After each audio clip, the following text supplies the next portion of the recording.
The first vice presidential debate is coming up on Tuesday. Of course, there's a lot of intrigue around this debate. Joining me tonight to talk about that from Michigan Tech is Dr. Christoph Stefes. Dr. Stefes, thanks for joining me tonight. Let's get right into the questions here. What topics do you think we could potentially hear discussed on Tuesday? Hello, yeah, thanks for the invitation. So vice presidential debates are usually about foreign policy, so we definitely have to expect that there will be talk about the foreign policy issues, and quite frankly, there's a lot going on in the world right now. Israel, the ongoing war between Ukraine and Russia, but also the country's relationship with China. I believe we are at a crossroads here where the United States actually has to make a decision if it wants to be a partner or an opponent, an adversary of China. So all of this will be discussed. But I would be actually very surprised if immigration and inflation wouldn't be addressed by Mr. Vance. The reason is that former President Trump really did not use the opportunity to criticize Ms. Harris' record as vice president. So I assume that Vance will use this opportunity to make up for it and talk a little bit more about immigration and inflation. On the other hand, Mr. Walz also needs to address some of the things that Ms. Harris forgot in her presidential debate. I think economic policies are important. Also, like the middle class, Mr. Walz is this typical, white worker, middle class person. So he needs to talk a little bit more about his ideas to revive the economy and especially how to help the middle class. But then they will also talk about, I'm pretty sure, about women's right to choose and in vitro fertilization, given that the Walz family has had problems or struggled with infertility issues. So this will be definitely addressed. This would be a strong point for a Democratic candidate to talk about women's right to choose, given the current situation. So foreign policy, immigration, inflation, women's right to choose, economic policy focused on the middle class. I think these will be the key issues debated during this VP debate. Sure. And both Vance and Walz, both of them have pretty big personalities. What do you think that we're going to see out of them on Tuesday? I feel like during the presidential debate, both Trump and Harris didn't take a whole lot of time with substance and policy, and it was a lot of just kind of taking jabs and baiting each other. What do you think we'll see from Vance and Walz on Tuesday? We definitely see some jabs. You see this on the campaign trail. Walz has made fun of Vance's book, and then Vance has questioned Walz's military record. Definitely, there will be something. But, and I might be a little bit naive here, but I expect more civility, actually, and a more focus on the issues. And I do this for several reasons. I think Nora O'Donnell and Margaret Brennan, the moderators of the VP debate, are very seasoned journalists, and I think that they will keep the debate somewhat under control. Also,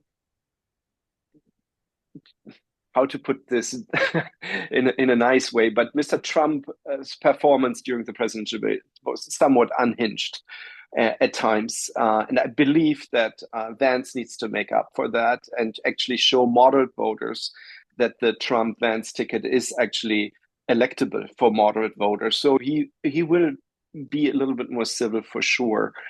Nevertheless, Vance will, of course, do his very best to portray Walz as a leftist radical candidate. I expect some hyperbole here, but to some degree. And then Walz, on the other hand, needs to portray himself as one of the middle class. People will portray Vance as elitist and as sexist after his childless cat lady remarks. But overall, I expect more substance, fewer personal attacks. I think both sides have probably, listened carefully to the media after the presidential debate, and even though there was some excitement around the presidential debate, most people criticized that policy issues were actually not really discussed. And I think that they will focus more on policy than Trump and Harris did. Yeah. Historically, how important is the VP debate? I think a lot of people tend to focus a lot on the presidential candidates. Obviously, the vice presidential candidates are very important. They would be the ones to step in should something happen to the president. Do you think that this debate is going to have much sway on voters one way or another? I don't expect much sway, but some sway. Usually, VP debates are not very popular. They're usually quite forgettable. Um, and they rarely ever have a huge impact on the outcome of the presidential election. However, with just one presidential debate, and there will probably be no second one, more people will actually watch because they want to educate themselves. I expect that around 60 million people will probably watch this year's vice presidential debate. This is just a few less than during the Harris-Trump debate. Moreover, it's a tight race, right? And we likely won't see this other presidential debate. So this VP debate might actually matter, especially considering that some purple states are up in the North and Midwest, which are actually the home bases of both candidates. So they need to, really show that they are from there, that they are representing the interests of these purple swing states in the North and in the Midwest. Nevertheless, I don't think that it will make a huge, big difference. Even the presidential debate, right, in which Ms. Harris clearly seemed to come out victorious. Most observers said she did really quite well. Mr. Trump, not so much.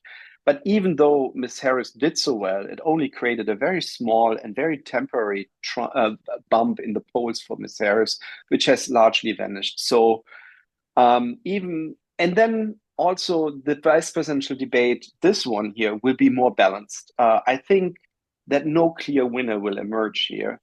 It's therefore it will be even less consequential than the presidential debate, which was already not very consequential for the electoral outcome. I don't expect a huge bump in either direction, really. Sure. This is the first time that the nation is really going to see either Vance or Walz in this type of situation. Of course, they've participated in their own debates before, but nothing on the national stage like this. How do you think that they're preparing for this? Well, interestingly, Mr. Vance thinks that he doesn't really have to prepare. He said publicly, "I don't really have to prepare much here." I think that is not true. He's probably preparing very well. I mean, he relies on Representative Tom Emmer from Minnesota to play Walz. So they're having these mock debates going on, and Walz uses Transportation Secretary Pete Buttigieg, and so I think they are actually preparing quite intensively for this debate.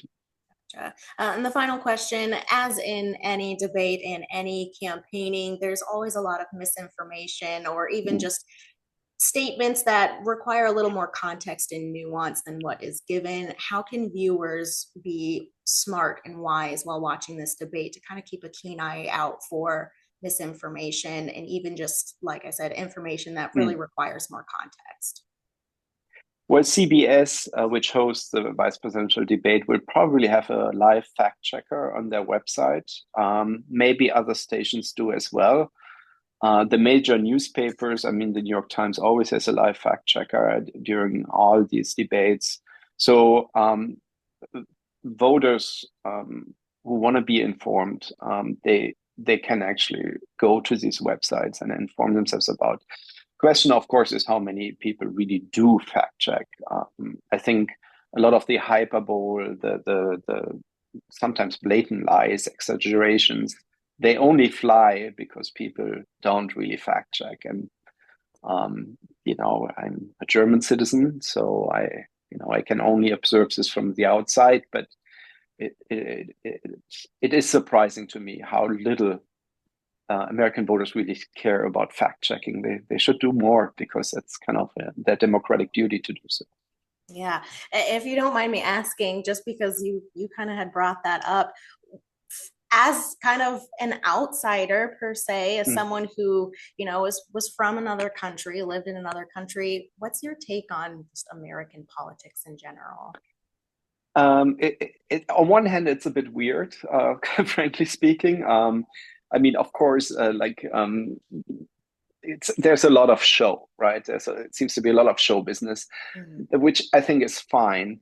I'm actually more concerned about the stability of this democratic system, frankly, because there are a lot of democratic norms that seem to be eroding right now. Chanting "lock her up" back then in 2016 is certainly not something that we have heard before. So I find this a bit concerning. And I've seen, I mean, I study democracies and dictatorships, and I've seen democracy vanish because the guardrails, right, the soft guardrails are just not holding up. On the other hand, when you really look around the world, it is not exceptional. The rise of right-wing populist parties you see everywhere. You see everywhere democracies being under attack. For instance, in Hungary, or until recently in Poland. In France, we don't know who's going to be the next president. So things are tough. It's hard for democracies these days. All right. Well, Dr. Stefes, thank you so much for chatting with me today. I appreciate it. Of course, thank you.